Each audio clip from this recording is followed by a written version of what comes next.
వార్షిక బడ్జెట్ 2025పై Mahabubabad Nagar MP DK Aruna హర్షం వ్యక్తం చేశారు. ఇది ముమ్మాటికి ప్రజామోద బడ్జెట్ అని తెలిపారు. సామాన్య పేద మధ్యతరగతి ప్రజలకు వ్యవసాయ రంగానికి పెద్దపీట వేశారు. ఇన్కమ్ ట్యాక్స్ లో 12 లక్షల వరకు మినహాయింపు ఇవ్వడం మంచి పరిణామం. ప్రధాని మోదీకి, ఆర్థిక మంత్రి నిర్మలా సీతారామన్ గారికి ప్రత్యేక ధన్యవాదములు తెలిపారు ఎంపీ డీకే అరుణ. ముఖ్యంగా మధ్యతరగతి కుటుంబాలు, అదేవిధంగా ఉద్యోగులు, చిరుద్యోగులు అందరి తరఫు నుంచి కూడా హృదయపూర్వకమైనటువంటి ధన్యవాదాలు తెలియజేస్తా ఉన్నాను వారికి, మోదీ గారికి.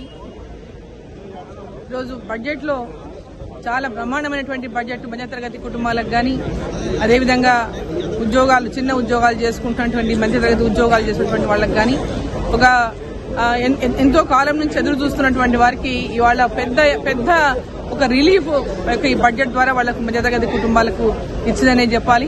దీంతో పాటు ఫిషరీస్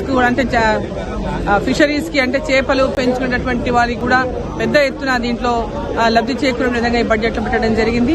అదేవిధంగా పత్తి, కాటన్ విషయానికి వస్తే కూడా కాటన్ పండించేటటువంటి రైతులకు కూడా పెద్ద ఎత్తున ఆదుకునేటటువంటి విధంగా ఈ బడ్జెట్ లో పొందుపరచడం జరిగింది.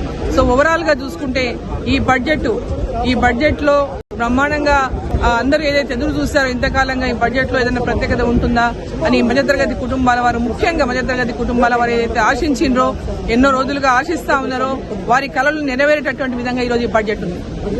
ఇంతకుముందు 7 లక్షల రూపాయలకే ఉండింది, 7 lakhs వరకు ట్యాక్స్ లేకుండా ఉండింది. ఇప్పుడు 12 లక్షలు పెంచడం ఆల్మోస్ట్ నియర్లీ డబుల్ చేసినట్టుగా ఇవాళ ఆ ట్యాక్స్ 7 లక్షల నుంచి 12 లక్షలకు పెంచారు వాళ్ళకు. అంటే 12 లక్షల రూపాయలకు ఆదాయం ఉన్న వారికి ఎవరికి కూడా వాళ్ళు ట్యాక్స్ లేదు.